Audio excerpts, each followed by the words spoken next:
got to stay home an extra day here. But let's take a look. So what you're going to do today, guys, is you're going to understand the role that slope plays with parallel and perpendicular lines. Slope is what actually determines when lines are going to be parallel and when lines are going to be perpendicular. And then what you're going to do is then write equations for lines to make them parallel or to make them perpendicular. So let's take a look. So parallel lines have the same, do you guys remember? Yes, they have the exact same slope. So earlier on, we had a lesson, I think it was probably lesson 4.4. We talked about parallel lines having the same slope. So we wrote example equations. We said something like y equals negative 3x plus 4. And then we said y equals negative 3x minus 7. Remember, we said the only thing that mattered was that slope. My starting point can be whatever it wants. So as long as they have the same slope, they're never going to catch each other. So they'll never intersect. The new part that we're going to introduce is what perpendicular lines have. Perpendicular lines, what are perpendicular lines? What does it mean to be perpendicular, guys? Brooke?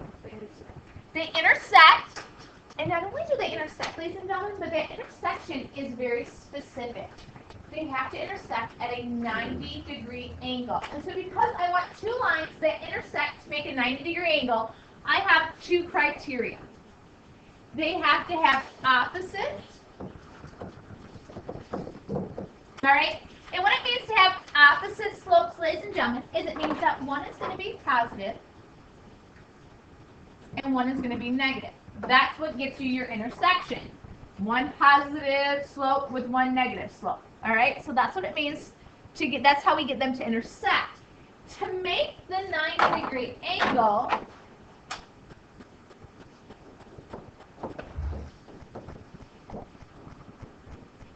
they have to be reciprocal. So they have to have opposite reciprocal slope. All right? What does it mean to be a reciprocal, ladies and gentlemen? We touched on that really early in the year. Kyle? It's like this fraction, the reciprocal of 1/4 is like 4 over 1. Good job. So ladies and gentlemen, the word we've used in the past is it's a flip. So we say, so what we say here, for example, is if we used Kyle, so we say y is equal to 4x plus 7. Here's our slope. I have to have opposite reciprocal of that. So I would have to have y equals, if this is positive, I'm going to have a negative. And the reciprocal of 4 is that 1/4. So to make perpendicular lines, you're going to have to do two things, opposites and reciprocals.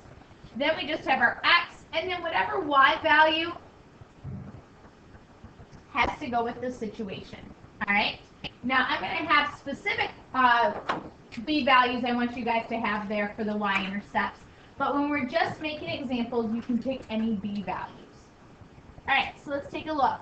Find the slope of a line that is parallel to the given line. So that's the first thing, kind of review from there. So when we look at this line, y equals negative 3x plus 8. I know the slope is negative 3. So when it says find a slope, you're going to tell me m would equal. And Corbin, what would our slope have to equal here in order to be parallel? Good job, just keep it the same. Now for our next one, I don't have y by itself, do I? And so we only know our slope if we have y equals mx plus b. So Jared, what am I going to have to do here to get y by itself? How do I get rid of that 2 here? How do we get rid of that 2 when we have 2y there? Do we add, subtract, multiply, or divide? Divide. Good job. We're going to divide. But what we have to remember to do is divide everything by 2. And so we get y is equal to negative 4x plus 2. That's our new equation.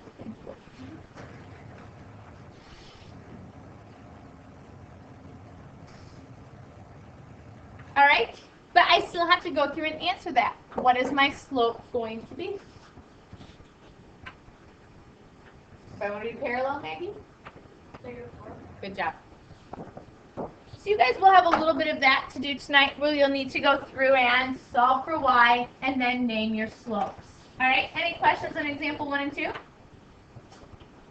right, now we want to name the lines perpendicular to the given line. And a lot of times, guys, we'll already have these solved for y for you because I don't want you to focus us on the algebra tonight. I want you to really think about what it means to be perpendicular. So I have to find my slope. My slope there is 7. I think at this point in the chapter, you guys are pretty good at identifying m. Am I correct? We can pull that m out. Well, now what I need to do is I need to make sure I hit both our criteria. Our criteria were opposite and reciprocal. So if my slope is 7, what slope do I want you to use for perpendicular? Isaiah? Does anyone agree with Isaiah?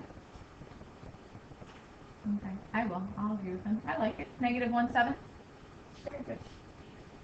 Example 2, we have the 3/4, so we actually have a fraction this time. What's my new slope going to have to be for perpendicular? Taya, what do you think?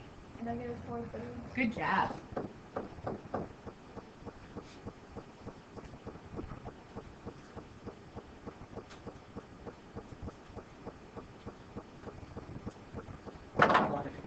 All right, let's take a look. So now what I want you guys to do is to go through and identify all the equations that are perpendicular to the line y equals -3x plus 4. So the first thing that we need to do here, and this is one of the problems that we have tonight in your homework, and this often comes as a test question, is I need to identify what my slope would be that I'm looking for, because I'm not looking for -3.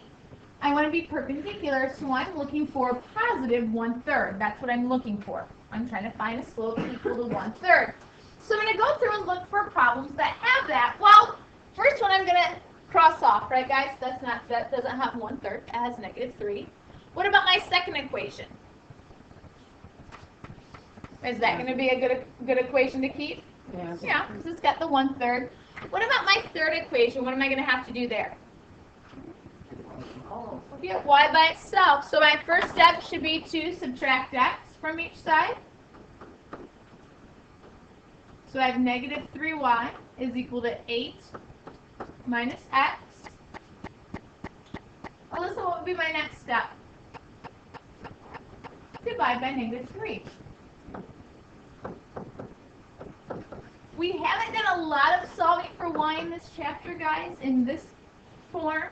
So I just wanted to go through a couple examples here. Here we have -8/3. Make sure you're paying attention to your signs there. A positive divided by a negative is a negative.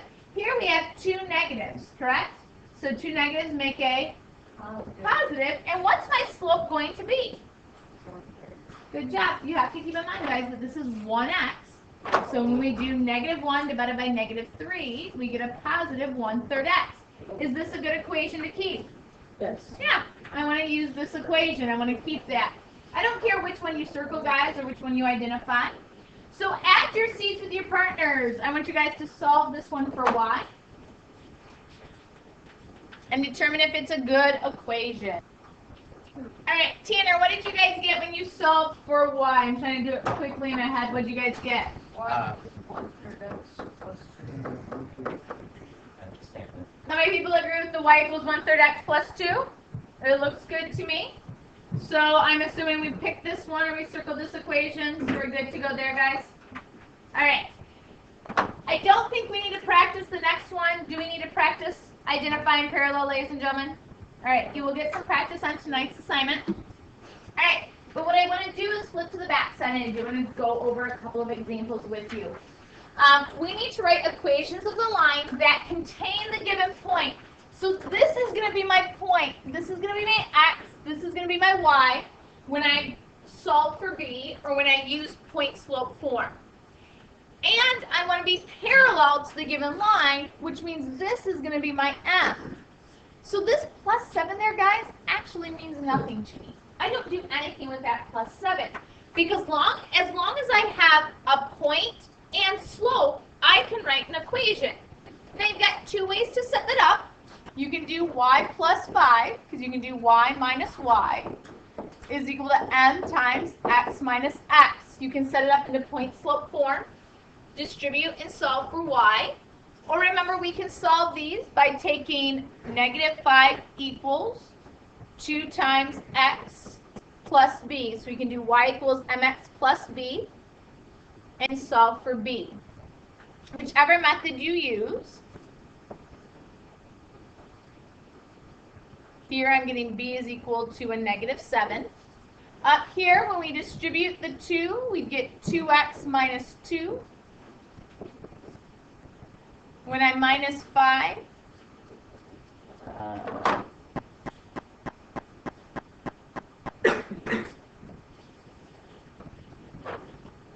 when I minus the 5 from each side, I get y equals 2x minus 7.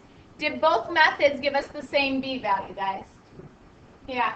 You just have to remember that in this second method, or the first method that I did here, you have to write your equation out on its own. So y equals 2x minus 7. We get the same answer either way. All right? So at your seats, I want you and your seat partner to do example 2. I want you to write the parallel equation. Not sure which method you used, but you should have gotten y is equal to, I'm doing a little bit of mental math, -4x and then minus 6. No. Minus 2 or plus 2? I did it wrong. Yes. Plus 2 because you do it. Yep, thank you. Plus 2 there. No, wait. Okay, you guys are making me do this by. Because this should be plus 1 here, right? So this is -4x minus 4, and then we add 2 to that. So this should be minus 2. All right, I'll quit trying to do mental math. Or have you guys checked this? What? What's wrong with my handwriting there? I fixed it. Karen, what was your question? I just want to write these. All right. Now, is anything going to look different for perpendicular, ladies and gentlemen? As far as the process? No, the process is the same. I'm going to take my x and my y, and I'm going to take this 3, but I'm not actually going to use 3 this time. What am I going to have to use? -1/3. So you're actually going to have to write a new slope. And I recommend doing that, guys. Write down what your slope's going to be. Over here, write down that your slope is going to be a +4. I would recommend crossing off this -2 and this +7 so that you don't try and include those in your problems. So what we would have here, if we do point slope form, because I see quite a few of you using that, I'd have y minus 4 equals -1/3 times x minus 9. I can keep track of my signs a little bit better when things are written down. I distribute my -1/3 to the x, so there's the slope I want. It's perfect. Negative times a negative is a positive, and I get 3. And then I'm going to add 4 to each side, plus 7. All right, guys. I know we had a little bit close here on time because we were